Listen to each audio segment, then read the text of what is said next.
What up, virtual people? Welcome to episode 10 of Fandom Spotlite's VCR Redux, where we take your favorites out of the analog era and bring them back to 2021. I'm your host, pop culture punk Chris Stile, joined as always by my co-host with the most, film professor Ian Klink. How you doing, everybody? And we have two radical guests on the show tonight. First up, our go-to guy is back for another round is Rick Barth and the line guitarist. Mickey Torres is on the show. What's up, everyone? Also coming to you courtesy of Fandom Spotlite. She writes a column about parenting and anime for a big-time anime company, but she's not at liberty to say which one. Yali Perez is here. Hi, everybody. I would love to tell you, but contractually, I'm not allowed. But if you go to my Instagram, it might be there somewhere. Always good to give them a link, give them a incentive to click through. So we are here today to restore and reestablish the one, the only, the ugly motherfucker. That's right. I'm talking about the Predator. Before we can restore the glory to this fallen franchise, we need to talk about how it came into our lives and what we love about it. So, Predator, what, where, when, why, and how did it happen to you? We'll start with Yali, but that also goes for you watching at home. Hit us up in the chat with your first time Predator stories. So Predator happened to me. I had teenage parents, and so my dad was still pretty young when the film came out, and this was the thing he said, like, you have to watch, and I was like, I think it was like maybe 4 or 5. I'm like, I guess, whatever he told me to. And I just remember being like, but why did the Predator choose to go to this jungle? Like, did he select this jungle? You know what I mean? My dad's like, no, that's not what it's about. Pay attention. I eventually ended up just liking them trying to outsmart it, you know, and then like there's the last man surviving type of situation. And then Arnold's just like, come on. And I'm just like, yeah, do it. By the end of it, I was just like, go Arnold. And then so I kind of like got into it there, and then when the other ones came out, I was like, oh yeah, that's the thing my dad used to make me watch. And then I saw the second one, and then the Alien versus Predators, and then there was the new Predator that came out. So it was kind of a thing that was forced upon me, and then I've just decided to latch onto it. So I have like kind of a little bit of like a love-hate relationship with the series, because I think it has so much potential, but it always comes off as like they're like the security check of the universe. Like they'll come to a planet and be like, this is a test, and you guys failed, and these are how many people died, and you know what I mean? Like I'm never really sure what the Predator's end game is. And so except for that, he just looks really cool. And there's this market not too far where I live where they sold like the big like helmet thing, and it cost like a crazy amount of money. And I remember every time we'd walk by, my dad would go, I'm going to buy that one day. I'm going to buy it one day. He never bought it, but it was nice to dream that one day we would own that big ass Predator head and it'd be in our house. So I like the series for what it is. I don't know if I would have chose it if it wasn't forced on me, but I'm glad it's in my life now. So that's my introduction. First of all, best dad ever. Second of all, what was his drug of choice to show you Predator? We're talking VHS, cable, rental. It was DVD, a bootleg VHS. Oh, nice. Because these are teens, and teens don't have real money, so they gotta get what they can get. It's a handheld in the theater. Yeah, it was a little shaky, but for the most part, we could hear and see everything pretty well. And Arnold's accent translates the same no matter what. So I pretty much got the full scope. That was also the same day he made me watch The Crow. So also like bootleg version of it. So yes. I'm obsessed with The Crow and the Predator for the same reasons. It's just these weird things that a 4-year-old was not supposed to watch, but I was lucky enough to be that kid who saw that. So he went to the barbershop that day, just gathered up. He racked it up, and he just had a stack of VHSs of things that were out, but we couldn't afford, and we got a lot of rated R that day. That's what you do. You go to the barbershop, somebody's selling them bootlegs. Yes. God, that is incredible. So, Ian, Mickey, how did it happen to you guys? VHS cable, drive-in, theaters. So for me, it was actually a friend of mine. I remember going to his house on a Friday night, and he had the VHS he actually, now this is the most interesting thing when you grow up poor. There's some friends that have, we all have the recorded off of TV, but if that one friend had the actual VHS tape, right, you were doing good, right? And he had the Fox, CBS Fox VHS with the gray paneling on the side. Nice. CBS Fox. Oh yes. My God. My love. The best. Opening that, we know, what was it also? It was also on Bachelor Party, I think, is that opening. The CBS Fox, with the slits coming through the logo. Yes. It's almost like you took the Predator thing and you did it like you turned it the other way. Yeah. So that's what I remember being at Ryan's house watching Predator and just getting into all the action because, we'll talk about this later, but Predator is like two movies, right? It's the first part is this great action, commando movie, and then it's this great action sci-fi movie. So, and it gets you pulled in from this great action movie when you're 8 years old, shooting guns and all that kind of stuff. That's what I remember. I would agree. One of Arnold's, underappreciated one-liners is when he knifes the guy to the wall and says, "Stick around." That's one of my favorites. Like, that is on par with Commando and with that other stuff like that. You're right. The action movie at the front is as good as any Arnold action movie you'd seen at that time. And so impressionable, I went to the VHS rental store the next day, and I remember getting Predator 2. I remember that. I wanted to watch Predator, and I went, "Oh my gosh, there's a sequel, that Blue Sky VHS that tells you nothing." The green about font this time. Yes. So I remember that was a good We will definitely get to Predator 2 and Danny Glover and all his glory. Mickey, how did the first Predator happen to you for the first time? The first Predator came about, I went to some older cousins of mine, and my older cousin used to tape a lot off the TV, and he had like a video cassette of just like Arnold Schwarzenegger movies, and on it was like Conan was on there. Might have been Running Man as well. I don't know, but Predators was on there. And that's how I saw Predators, was on this, taped off TV version of this. The Arnold catalog you got. Yeah, exactly. Now it was, but I think I believe he taped it off of HBO though. So, because it was unedited. Oh, it was unedited and there was no commercials or anything. All the movies didn't have commercials. So I believe he just did the whole HBO thing one night and was just like, I'm gonna do this real quick. In which, like that true commitment, it's like a good mixtape. It's like you literally had to look at the TV guide to see like, okay, I want Conan. When's it playing? And then you did that. And then you're like, oh, save some space. And I want Predator. When's that playing? In my head. So yeah, that was the first time I saw Predators, was on a taped off TV or taped off HBO video cassette. Those EP tapes were like some of the best things of the Magic, 80s. Just like one of the best features of childhood was that like this little piece of plastic could go in a VCR anywhere in America and entertain you for like 6 hours. This little tape of mine, I'm gonna let it shine.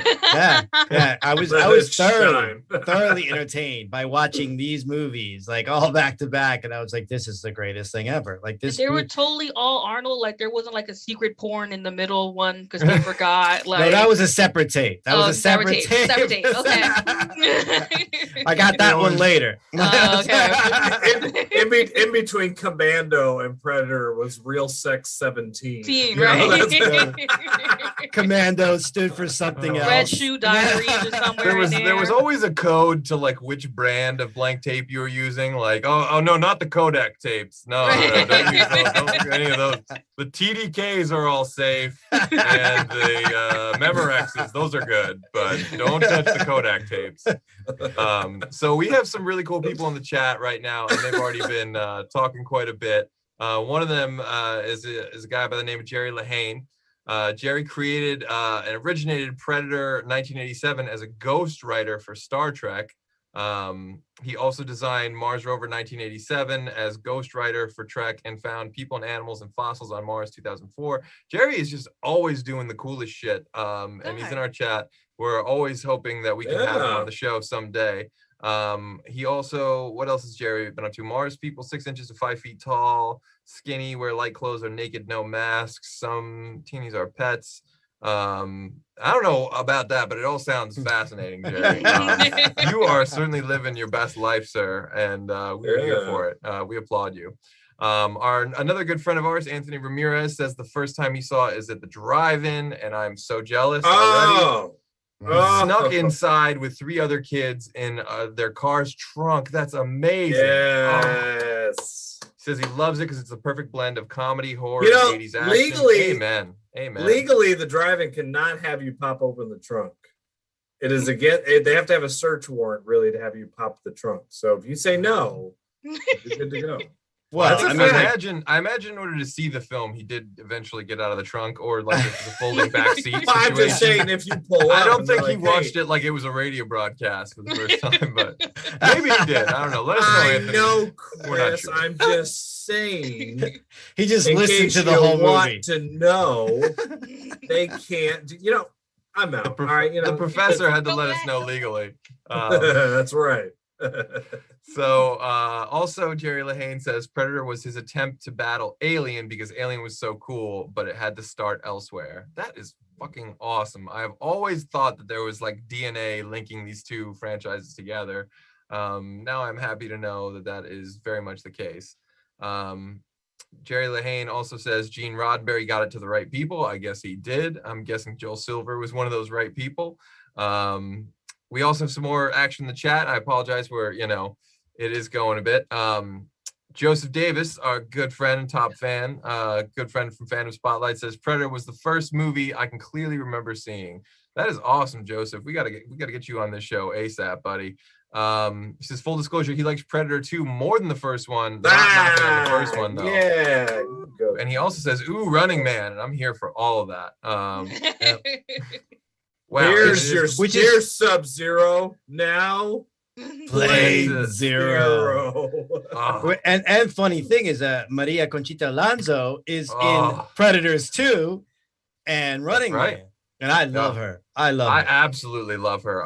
It is like a mission in life to meet her someday. Almost like based on like the way she is in her movies, like I kind of want her to like yell at me about something and then like tell me it's okay. After like the way she's in all these movies, like I kind of want the full experience. But to speak more to our friend Jerry Lehane, he says he told them in notes to use the green juice from glow sticks and the duct tape around 3 laser pointers. Wow, that's incredible. That's where that shit comes from. Face comes from the crab lobster. That's I can see that very much in the original design too. The wristband controller idea came from Roman style armbands. One guy / dad at swim club, macho guy, wore a metal band as a decoration. Cheesy kind of. Okay. And also Joseph Davis says we had a library full of VHS tapes that were 6-hour tapes of movies recorded off Showtime. That's what I'm talking about. That's like, childhood contraband. And Jerry Lehane says the car trunk I failed because the stupid light went on and we got kicked out. I think that's actually from Anthony. I think there's a typo in our chat. But that answers your questions, Ian. That's right. So I apologize to go so chat heavy, but I didn't want to disrespect anyone watching at home, and these are incredible stories. So is there anything else that we haven't talked about as to the first film, like in terms of John McTiernan? This being the movie that kind of brought him to the mainstream. I think I'm a huge McTiernan fan. I don't know about you guys. Feel like the first Predators was kind of like the prelude to the Expendables. Like I feel like because you had like Carl Weathers, you had Jesse the Body Ventura, Dylan, you son of a bitch. Yeah, exactly. In a best decade, line ever in a decade of great high fives, is there ever going to be one better than that? No. Like, no matter how cool you are, wherever you are in life, you are not ever going to be as cool as those two dudes in that moment. That's like the peak of mankind right there. That's it. Yeah. It's all been a downhill. No, I'll slide tell you, since you will then. never be as cool as Bill Duke in this movie. Okay, Ooh. can we give some credit to Bill? Okay. Yeah. You'll That never be as man- cool as Bill Duke in any movie. He's incredible. Anything? No, he just. Yeah. I mean, anytime. Just cutting the razor. How many of us guys shaving? I mean, I know we all have beards, but like, have you ever had that moment where you wanted to just like? I mean, you live your life. I'm just saying. Like, have you ever had those moments where like you wanted to just like push that razor blade just to see if you could do it, knowing that's got to be like such pain? Only from Bill Duke doing that in that movie. No, but I have multiple Forget times. you. I have multiple Liar. times shaved and then had like the head come off the handle, because it's like they click on or whatever. Yeah. So I'll be shaving and then the thing falls off. I'm like, oh shit, I guess I need a new blade, or I guess, or maybe Just I'm look in the doing a little too mirror. hard. Just look at that's the that you probably didn't have it like secured. But this is a great thing about Bill Duke. In this movie, you have Jesse the Body Ventura, who is, competing with everybody in every way possible. I ain't got time to bleed. I ain't got time to bleed. The incredible, oh my God, his name is escaping me at the moment, but he was in 48 Hours and he was in. I can't think of his name too, but yeah, he's Native American. Yes. Oh, yes. All I remember favorite dudes ever. And he was uninsured. I just remember he was uninsured. He's such a fanatical, real person. He had to have special insurance to be in this movie, and they had to have like guards to keep him away from everybody else. And that's just that's one of my favorite crazy moments in film ever. It's when that dude cuts his chest and just screams. I'm just like, this guy is the real deal. Like, this guy's not fucking around. Yeah, that's a true story. That's a true story, Mickey. They had to have insurance because he was such. That's crazy. I never heard that. He had such a bad reputation that Fox was basically like, we're not going to hire him in the movie unless you have insurance because we're not paying for it. And McTiernan wanted him so bad. He goes, okay. Nice. All right. Like that's power, in my opinion. Incredible. So I feel like you also got through a little bit of love to Shane Black in the first film. One of the great writers. And interestingly, the reason Shane Black is acting in the first film is because Joel Silver didn't have confidence in John McTiernan. And he knew Shane Black, knew his stuff and, had done Lethal Weapon. And he's like, look, I'm going to cast you in this movie. Keep an eye on the director for me and let me know if he's going to F this up because we can fire him and get someone else in there. And like after like a day or two, Shane Black was like, yeah, you're crazy. This guy is, he knows what he's doing. Like he's going to be great. And then obviously McTiernan went on a fucking tear. He did Die Hard and Hunt for Red October, a bunch of stuff. Yeah. McTiernan had a great career. I guess he really didn't know his stuff. I guess he knew what he was doing. But obviously, you respond to this movie, the fact that's the first time you ever see Arnold showing fear, is you ever see Arnold backing away from something. Arnold was just invincible in the 80s. It was like Hulk Hogan or, just one of those guys as a 3-year-old kid I looked up to when I was watching this on VHS. And that made The Predator awesome. I don't know if that movie could have been nearly as good with anybody else in it. I mean, the only other person that you would think off the top of your head that could have done it is Sylvester Stallone, but not at that time. Yeah. Oh, but this is like ripped Rocky 3 Stallone years. I mean, he could have done it. He could have done it. But it would have been too. But I think they would compared it so much to Rambo that it would have just. Oh yeah, that's true. It wouldn't have worked. It's just like now Rambo's fighting an alien, and it's the same which thing. ironically Stallone talked about doing for a while. Chopper. Like after Rambo 4, he was like, I'm thinking like maybe there's like a hunter from outer space and Rambo's in a jungle, and I'm like, are you like? I'm thinking you're drinking LSD every morning. Like, what's going on? But I love it. So I guess that brings us to Predator 2. Yes. What are you guys thoughts? Yays or nays on Predator 2? I mean, yay. I like Predator 2. I like Predator 2, but I almost feel like Predator 2 and Weekend at Bernie's 2 could kind of correlate with the voodoo posse. Mickey, you son of a bitch. So can you imagine? Well, you're gonna get cursed talking about voodoo. I know. But it's in the movie. That's Just be fair. careful. And the hoodoo. And the Also, voodoo. I have to throw a shout out to our good friend Dave Maresca from Hollow 9, who pointed out to me that in Predator 2, one of the guys who gets killed is also the father of Princess Amani Aziz in Coming to America. And I would have never caught that. But yeah, he's one of the first victims in Predator 2. So maybe maybe Predator 2 is the center of the cinematic multiverse, and we just didn't know it, because there's the first little alien wink is in Predator 2 as well, which is probably my favorite part of the movie. Well, you see the alien head in the back. Mm-hmm. The problem I've always had with the Predator movies, all right, I love them, they're fun, but I've always felt they're a movie struggling to figure out what it is. Right, because if you watch Predator 1, right, like I said earlier, great action movie, but it's like you could stop Predator at like minute 35, right? You could like change the channel or whatever, and you'd have no idea that it was a sci-fi movie. And I feel, in a weird way, if you're channel flipping through Predator 2, it's the same thing. It's like, oh, a Danny Glover cop movie. Is this Lethal Weapon 7? I don't know. Okay, all right, click. They just don't set themselves up to be a sci-fi Predator movie. Well, and that's like, I got to say, like, I am not like, I'll admit, I'm not a huge sci-fi fan. So like, I never took this movie as a sci-fi movie. To be honest, like all these movies, like I understand it deals with aliens. So yeah, it's very sci-fi in that element. But I never took these movies as sci-fi. To me, they were like just action movies. So like, I never really saw the sci-fi element. I'm like, okay, they're aliens. They come from space, whatever like that. So yeah, that's sci-fi in nature, but none of the storyline really kind of pointed me in the direction of sci-fi. It was like, I just saw action, straight action and gore. So like, you could even go like horror in a way. I mean, if you replace the alien with a lion, it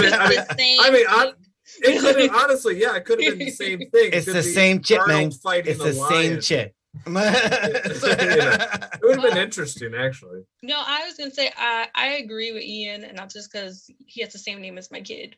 But I feel like they never really define what the movie is supposed to be or what the franchise is supposed to be, because the Predator itself, all its motivations, if it had a motivation, continuously change. There's no real reason why it was on the jungle in the first place, and then when it came in the second film, it was kind of like, oh, it's looking for something, and then it had all of a sudden has like a moral code out of nowhere. It's like we'll kill this old person and we'll kill these people, but this pregnant woman, she can go to the side. It's just like, where did that come from all of a sudden? Even when you get into like, the Alien versus Predator films, like he becomes less of a predator and more of a protector. And then there's a different shift in moral code. All of it's like, I just feel like they weren't really sure what to do with it. I think that maybe they were surprised that this was like going to be successful and people like were going to want to see more of this cool looking alien. But then there was like, okay, but now what do we do with it? We'll just throw anything and see what sticks. And they keep banking on the fact that it just looks cool. But I feel like no one ever really knows what the hell the Predator is and what it wants and what it's doing. And it's just, its cool factor is not enough to maintain a franchise. And I think that's why it's continually falling down, an endless hill, because they don't know, it doesn't know what it is, and we don't know what the hell it is. And it makes it hard to like have like a real, like an unconditional love for it, because we're not sure what the hell we're loving in the first place. So it's a big, confusing, cool crab glow stick thing that it was. So what you're saying is it's just like a big rave party. Yeah. And that's like, ooh, what are we here for? Something, let's be thankful. Let's be thankful we never got like a late 90s Predator goes to a rave movie, because that totally could have happened. Well, that I was mean, if we awesome. did, it was direct to video, and it was like the Predator spelled like Tour or something. Yes. So somehow spelled different to avoid rights. I did some like Roger I Corman did shit. like in the last one, that the 2018 the Predator, where they kind of like made that joke where it's like, well, he's not really a predator, he's a hunter. I mean, that would make him more of a hunt, like, because he's not really the prey in a lot of these movies and stuff. Like, he's the one hunting people. So, just the name Predator alone is kind of like, huh? You fall into that, for like, what and for who and Yeah. for why. It's just like changing It's its almost- name doesn't change what's happening. It's still the same shit. And Yeah. when you do that, you almost fall into that Tremors thing of calling them graboids. You know what I mean? Where Yeah. it's like, oh yeah, in the movie they call them hunters, or in the movie Yeah, they yeah. never say predator. Like, isn't that cool? They never say the thing. Like, no, that's not Yeah. cool. Like, there's nothing cool about that. It's funny in Tremors because Tremors is like great schlock, and graboids sounds like a great schlock title or name or word or whatever. But I mean, generally, I agree with all all three of you across the board. You guys have a very firm grasp on what it is and what it's about. And there are two trivia things I feel like I should drop on everyone watching at home right now. The first one, a lot of people will know. The first and the second, they won't. The first is that originally Jean-Claude Van Damme was cast as the role of the Predator. And it's pretty common knowledge that he quit, and he was there for the original design, which ended up being redesigned and tweaked by Stan Winston later on. Yeah. And he quit for a number of reasons. I think it was a terrible set. Anytime you shoot in the jungle, I think it's a terrible experience. But and then being in that crappy costume, and then I think he weighed that against starring in Bloodsport. Like, okay, I could be this alien in a mask, or I could star in a low budget movie. I'm gonna go star. Way in better the choice. Bloodsport. Way better I love choice. Bloodsport. Oh, God. Me Who too. doesn't love Kickboxer. Bloodsport? A great soundtrack. Oh, amazing. Everything canon is great. Who Shout loved out it? to our Yeah. friends Who at Retro loved Fiend it? Radio. They make the best canon documentaries that you can possibly find. But okay, so the second piece of trivia, and very few people know this, is that the original plan for Predator 2 was not going to be for Danny Glover to star. And it wasn't for Arnold Schwarzenegger to star either, because they knew they couldn't get him to come back. The original plan for who was going to star in Predator 2 was actually Steven Seagal. And if you look at the movie, you can kind of see a little bit of Hard to Kill and a little bit of Marked for Death in there. It's like some of the pieces.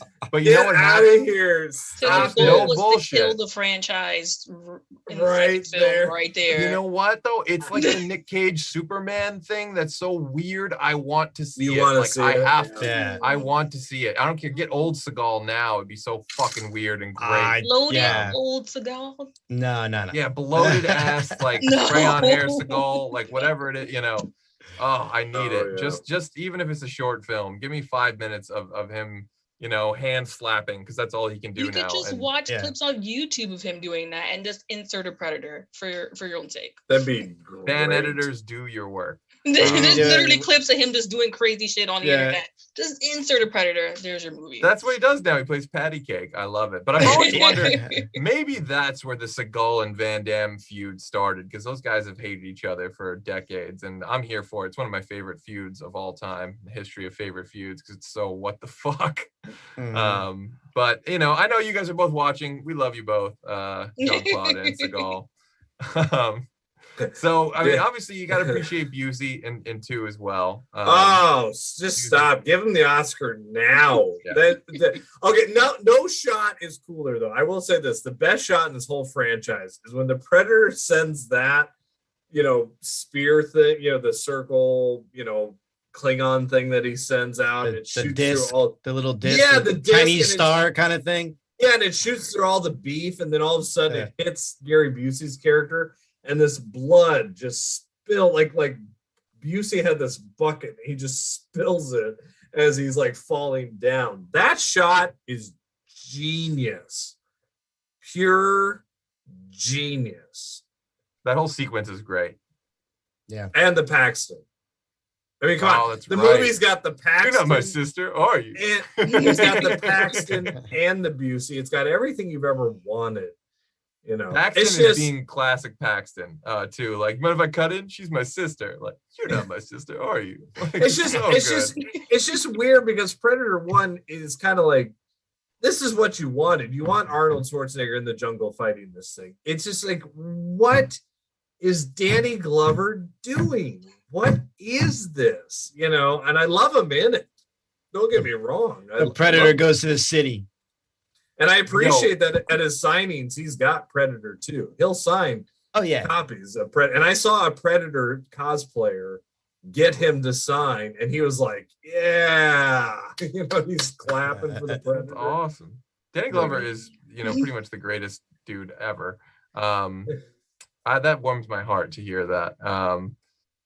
So the chat is going a little bit crazy. I don't want to neglect it. I actually have to scroll back a little bit to see how far ago it was that we left off. And it was quite a bit. Wow, I keep scrolling here. So Anthony Ramirez says, Bill Duke is the man. I see you. When he picks up that minigun and goes berserk, goosebumps, absolutely.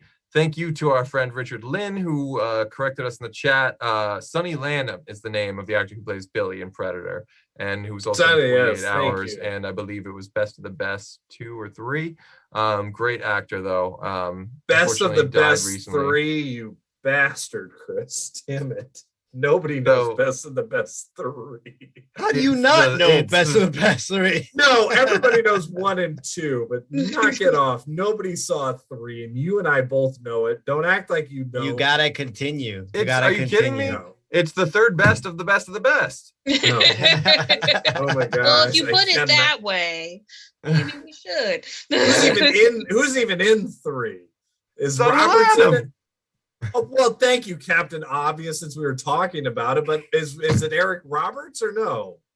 I think Roberts had fucking bowed out by the time the third one. I think it's Philip Ray. Everybody bowed out because the best is the best. Philip Ray. What is there? And then you know something? That's what we need. We need Eric Roberts to take on the Predator. Fuck, it's too perfect. Why hasn't that happened yet? If you're gonna get a different type of guy in there, I love Eric Roberts. I'm here for him in anything. Or Mickey Rourke. Have them two team up. Pope of Predator of Greenwich Village. The Predator took my thumb. Oh man, I love it. Charlie took my thumb. There is more in the chat. Again, our buddy Anthony Ramirez says Shane Black's classic joke. Why did you say it twice? I didn't. It's because of the echo, of course. Jerry Lahane says, I was amazed that the man in the suit was able to athletically achieve it with such a heavy suit. Yes, shout out to Kevin Peter Hall, who played Predator in 1 and 2, an incredible actor, also gone too soon. Was he also Alien? I don't believe Kevin Peter Hall was also the alien. No, he was. Okay. I don't think so. But I don't think he would have had the build. I think he would have been about 4 feet too tall to play an alien. True, It's perfect for the Predator. The stories about him was that they had to bring 2 queen beds and have them put him side to side because he was so tall to sleep across. So it's a hard life that you don't realize people that are that tall have. A lot of struggles. Anthony Ramirez again, JCVD, the original Predator alien, of course. Yeah, as we talked about. Joseph Davis has a really good reference to the first one with it's actually X type of movie than Predator. Referring to the action, of course.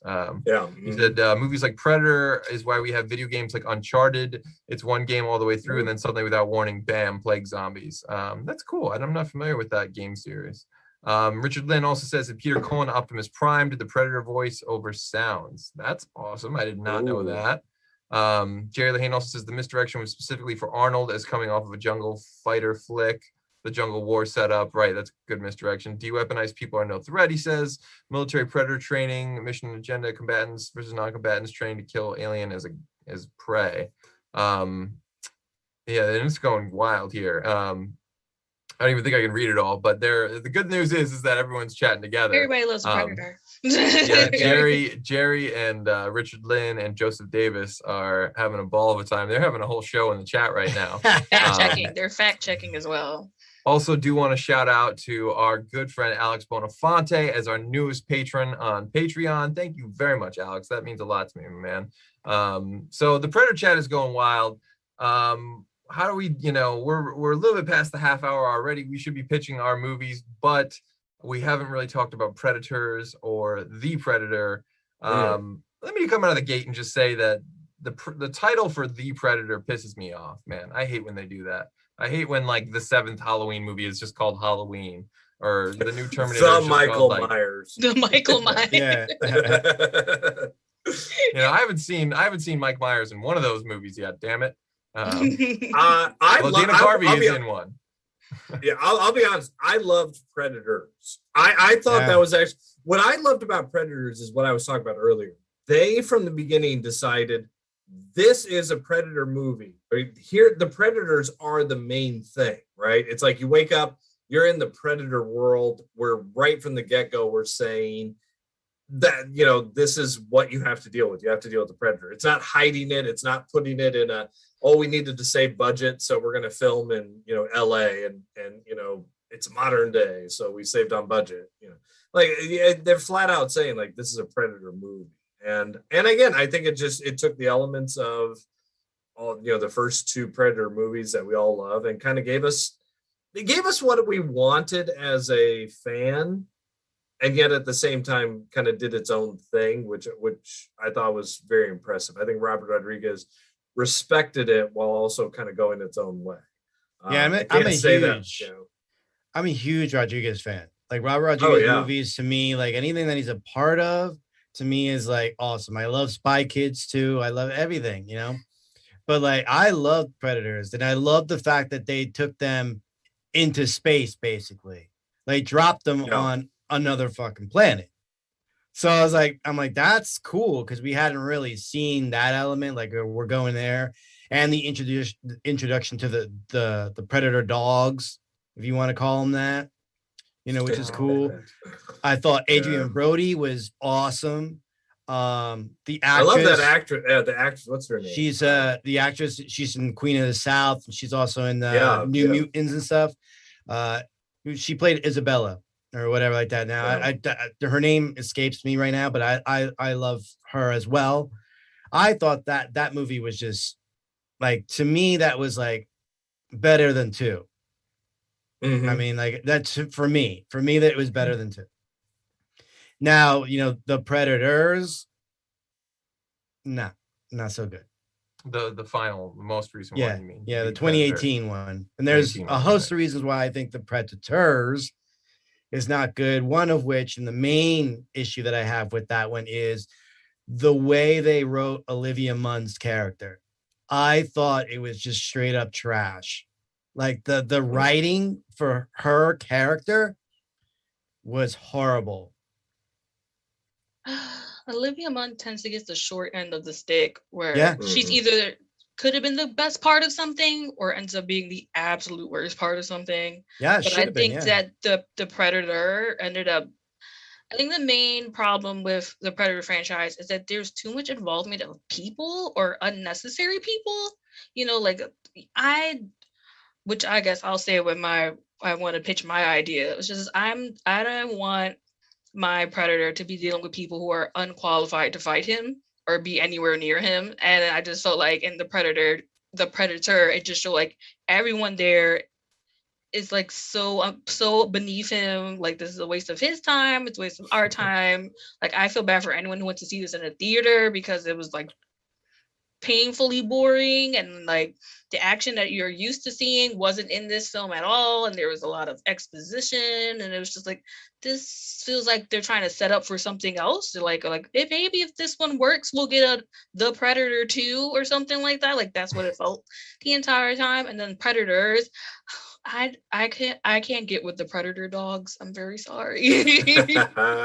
Because to me it just kind of reminded me like the zombie dogs from like Resident Evil, but like the Resident Evil zombie dogs just feel like a cooler, more organic thing. Like, why do we have to give these predators like human type pets? You know what I mean? Like, why couldn't it just be its own like, when you give aliens human traits or human things, it just feels unorganic. So I didn't like the Predators, but I didn't like the Predator either. So, and I think 2 is still the best one.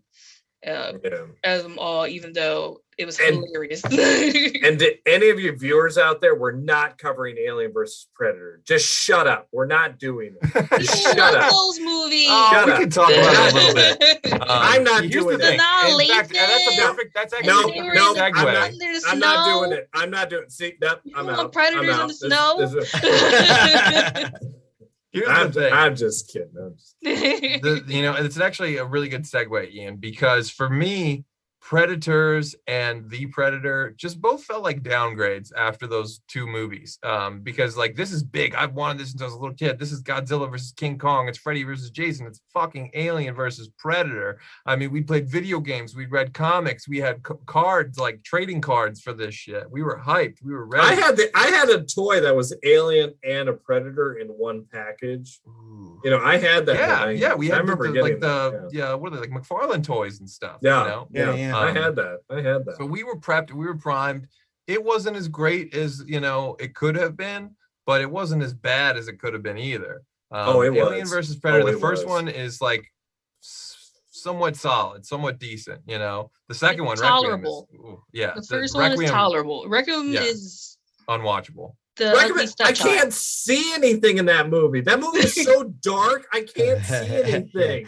Have you watched that movie? You're like, and the by that whole point, time. That also, added by to the the way- mystery and the suspense and the tension. Like, where is it? It added to me going to the bathroom. Is what it added to me doing. I was so tired of it. AVP Requiem equals piss break. Equals The perfect Netflix and chill movie for sure. Oh Netflix my and gosh. fart. That's what it is. Done with that stuff. God. Netflix and fart. I love it. So Jerry Put Lehane that says on a Mars, t-shirt. Jerry Lehane says Mars has dogs in defense of I think the later entry. So which I think is it's a nice flex, Jerry. I like it. So, and this goes for everyone in the chat too. I guess it's about time now we start pitching what we would do if someone gave us a stack of money and told us to write new Predator stuff. So I think I can see you guys are all ready to go. So whoever wants to jump in. I want to waste mine. Okay, just okay, for waste fun. it. Yeah, Just for fun. some Okay. funny Waste offshoot it? gags at first. I want to Gonna waste. waste Okay, it? I'm gonna waste it because here's why: you can't beat Predator 2. There's no beating it. It should have just stopped. Everything is fine. We're done. All right, but you got Danny Glover, right? All right, so Danny Glover's there. Here's what I want: the Predator is a serious guy, right? The Predator wants to do its thing, but have you ever had Predator against a villain that it just couldn't beat? And I'll tell you who that is: Martin Short in Pure Luck. Imagine the Predator in the jungle trying to do its all Predator invisible bullshitty thing, but who's he trying Grab the to get? wrong half of Pure Luck for Predator 2 is what you're saying. That's I love right. it. He can't, and it's like humorous. Like, let's get a comedy Predator movie where Martin Short is, just going through his thing. And, Wait a minute. The Predator What would he gets hit in the do? balls, and What would the it's all Predator the do against the three amigos? Yo, Predator versus Problem Child. Predator's fucked. That's right. But I don't know. There's just a humorous thing there. Just watching,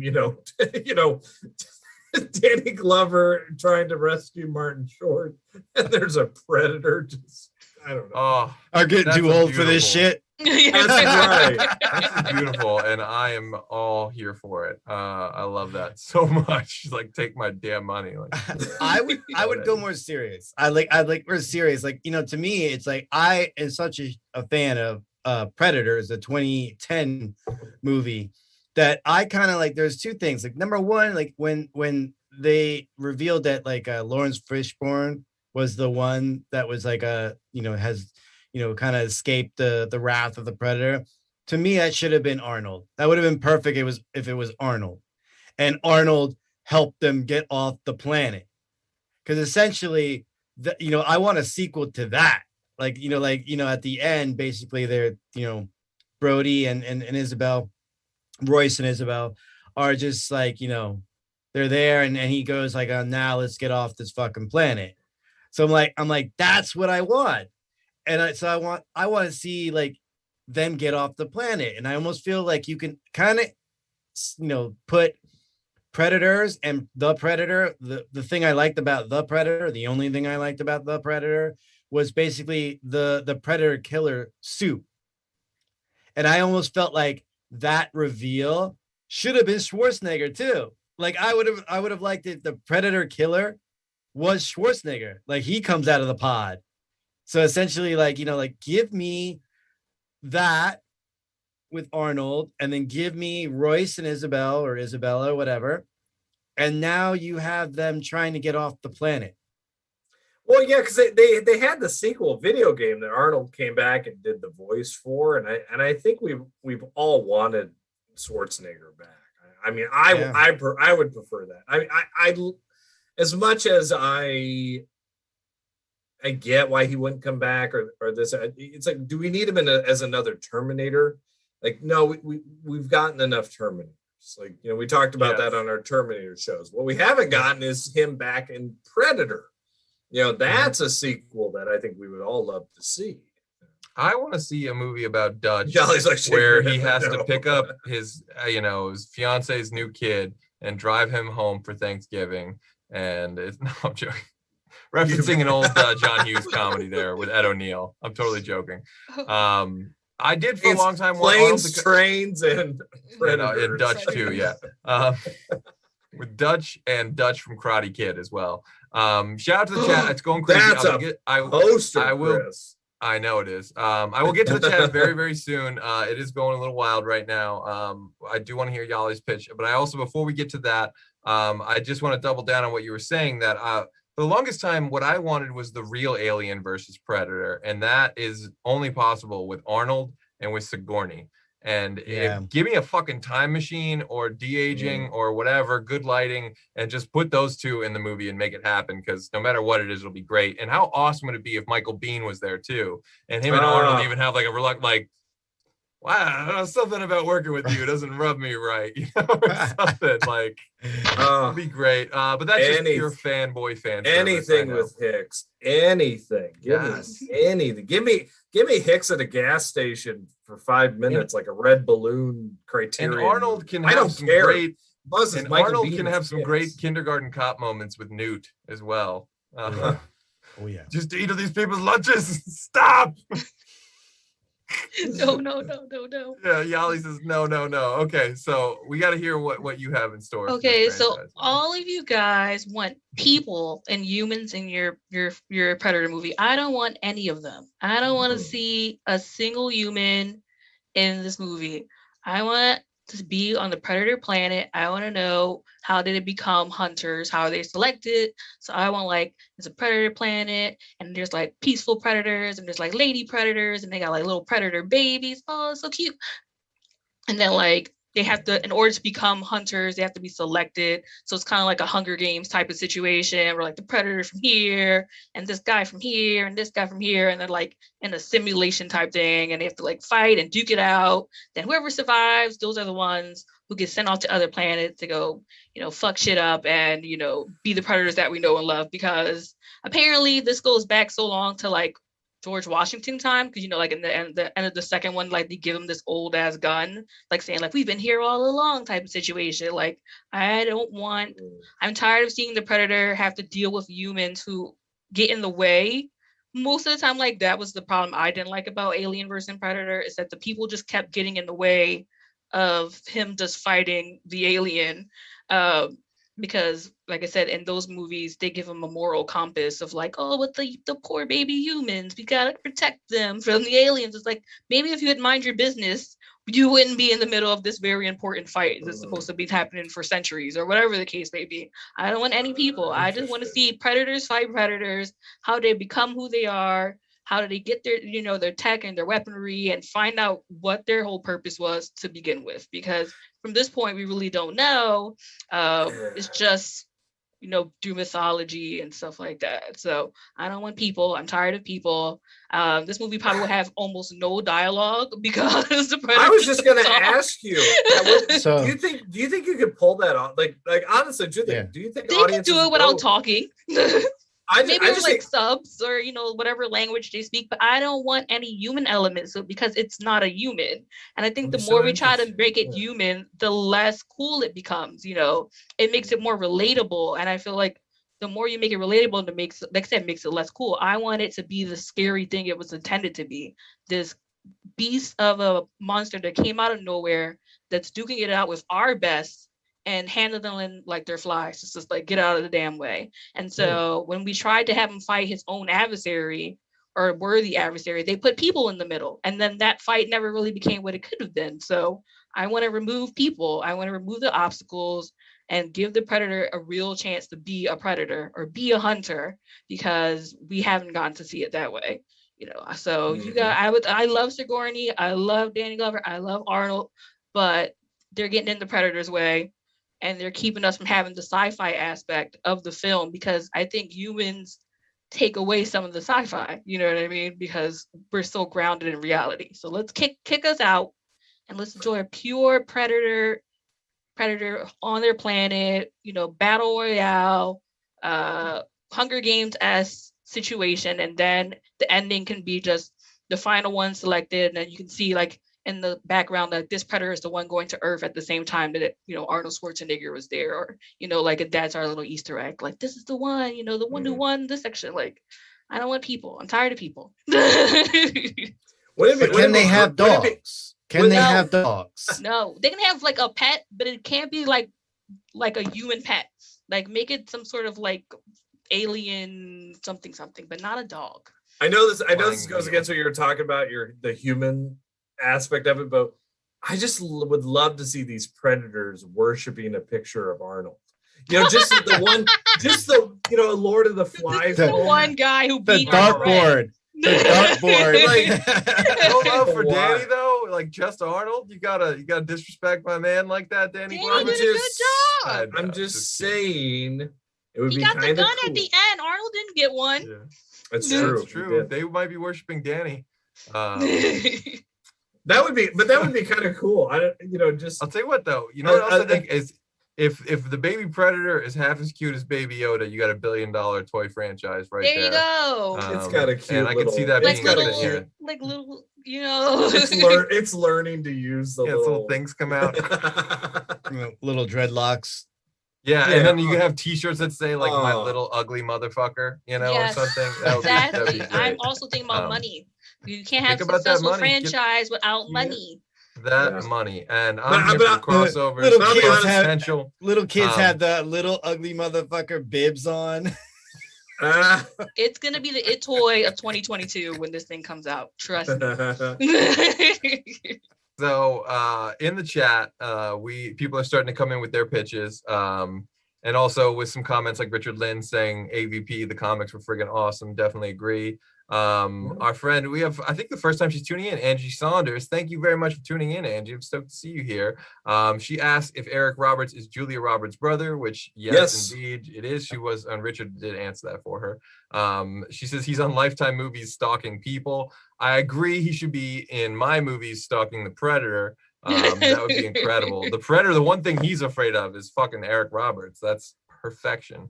And then there's some talk about a Predator rom-com. Alex Bonafonte says, why doesn't we have a movie where the Predator goes to law school and dates Reese Witherspoon? No, people. That's why. or a Home Alone Predator crossover. Yo, that Predator comes into the McAllister home, he's fucked. Your Honor, I object. Laser thing, brains explode. Yo, like Beauty and the Beast with a Predator? Come on. Yo, come on. I want the Predator. Because the Predator doesn't wear shoes. So when he steps on Christmas ornaments, that's really going to hurt. And there's going to be green blood all over the McAllister family floor. Again, paint can comes down. Predator just... Anything that you put the Predator in, his laser thing is going to shoot and kill whatever it is. And he has he can sense heat temperatures and all types of stuff. So he can see the kid hiding behind the door and everything else. Like, it's not going to work. That's a great pitch for like a great SNL skit. It's like, let's put Predator in any movie franchise. Predator, Home Alone. you know, and it's just, it gets ruined every time because the predator keeps killing whatever it is. So it's, you know, predator snaps the kid's neck and throws him away. You know, yeah, predator. No, the predator has a goes to moral camp. code, so he doesn't fight children. that's true. He Remember. wouldn't fight children. Wouldn't fight true. children. Which would be all that Kevin McAllister needs to get the edge on him. Predator goes to camp.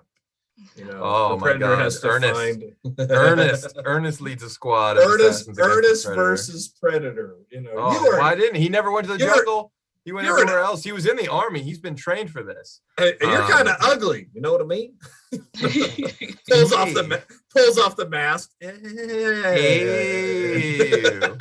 He fights the predator with Miak. The one thing we don't know if it kills a predator or not.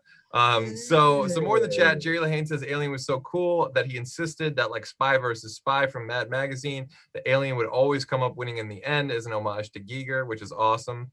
Alex Bonafonte says that film, the rom-com, could be called Legally Disemboweled. I'm here for that.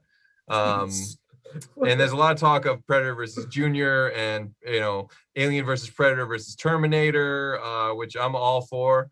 Was that a comic? That was a comic franchise that need to be done. And ironically, Jerry Lahane says it's based on African lion hunters, where the whole trophy hunting thing came from. Their blood is worn as a trophy. I didn't know that. Predator Origins is what James R. Young would call Yali's pitch, which he says is awesome. Thank you. Richard Lynn says Predators in high school, and I'm here for it, dude. Like the Breakfast Club of Predators. Like you saw us as a hunter, a basket case, a jock, and a screw, you know, a loose cannon. But we all learned at the end of the day that we all like to blow shit up, and we all worship Arnold. Yeah, so there's a lot of classic debating going on, you know, in the thing. I'd be here for more Jesse Ventura versus Predator. But I do have to say, one thing that I've thought a lot about, and I thought the rom-com angle, and I thought like a sitcom would be great, like, you know, How I Met Your Motherfucker with like Sam Jackson, John McClane, and the Predator. But what it really comes down to is that line. I think like something like there's like a couple famous motherfuckers. There's Yippee-ki-yay, and then there's the ugly motherfucker, right? And who could possibly say that line to the Predator and have it be as good as Arnold? Oh, and you know. The only guy who could do it, and Mickey knows who it is, like already I can tell. It's fucking Sam Jackson. Sam Jackson, yeah. So I've thought like maybe, and I know you don't want too many humans in this, but like maybe you Jason X this shit. You just go way into the future so you don't fuck with anything, and like you have in the future, like Sam Jackson is just the biggest like space badass ever. And his walkabout, his trophy hunting, he's going to go to the Predator planet and kill a bunch of them. So there's very little dialogue still. I'm tired of these predators on this mother effing planet. It's their planet, so it doesn't work. Yo, like you went there. If Sam Jackson goes there, like they're all fucked. Except maybe he'll save like a baby predator. He'll be like, "You're kind of cute, motherfucker. I'm gonna save you." No, I'm just teaching joking. English on Earth, and then you know that'll be great. Oh my God, I'm here for all of it though. Also, you know, since they both came so close to starring in a Predator movie, I wouldn't mind a buddy cop, Seagal and Van Damme. They just, you know, it'd be so terrible, it'd be amazing. But they're playing themselves and they're just really feuding with each other the whole time. Like, Time Cop was better than Hard to Kill. Like, you kidding me? Like, Hard for Death was the greatest. That's the plot for JVCDII. You know, the Predator comes into it and all this stuff. Like, God, AVP VJCVD. Yes, dude, just for the initial factor alone, it would be great. Also, Danny Trejo, I feel like would be someone I would like to watch. That's the only part. I think he was so wasted in Predators. I mean, it's like, right. It's Danny Trejo. Yeah. Like, can we just let Danny Trejo live through a movie once? You know, like, Machete. Well, I know, but it's like every movie. He's like the Latino Sean Bean. It's like he's not. If you know he's in it, he's not making it. Well, he's in any Robert Rodriguez movie. He's like basically like, you know, he's the Johnny Depp to Tim Burton. Yeah. Oh yeah. But it's just like, I was like so sad. He was like the first one to go in Predators. Spoiler alert. But it's like, come on, let the Trejo live. Trejo of life was disrespected. Trejo of life. Trejo of life. Trejo of life. That's another one. That's a we have a little bit more action in the chat right now, which is funny. From Kyle, a predator comes to Earth and hunts down action stars in Hollywood because he thinks the movies are real. That would be a Last Action Hero one hell of a time. Yeah. I'm all for that. And then Alex Bonafonte says, a Predator the Substitute crossover, please God. Tom Berenger versus the Predator. I love it. No, forget you. No Tom Berenger. I want the treat. Bring me the treats. All right. I want Treat Williams against that sucker. That's what I want. Can't you have more than one substitute? Why can't they both team up? Because, sir, the world can only handle one substitute. All right. And that's Treat Williams. Well, then in my world, my substitute is Tom Berenger. Well, you know what? Your world's stupid, Mickey. All right. Because it's a treat. Yo, I think what we need is Michelle Pfeiffer teaches an inner city class of Predators about life. And it's like that turning point of dangerous alien minds. It would be she flips a chair. You might as well do like Sister Act with the Predator, like Whoopi Goldberg comes and she teaches a bunch of Predators to sing, to save a church. And she hits a high note, the thing moves, you know what I mean? It explodes. There's a big ending scene with like all the green and everybody's just like, it's a all these things because it's Disney owns Sister Act too, so they could just put it all together. These things are now possible because the Predator is now a Disney princess. That's right. That's factual. Disney owns this shit. So we probably won't get a Predator for a long time unless it's like hybrid animated and singing musicals. Well, check out Fandom Spotlight's news this week because I have some Predator stuff in there. Ooh, yes. Yali is a longtime writer and contributor to Fandom Spotlight and does a lot of amazing work. Lots of cool Predator news and Alien news this week too. So I don't know why that went off at the same time. I guess they battling, but some new stuff is coming. They are destined to return together and if only people would stop getting in the way of them trying to get together. That's all I want.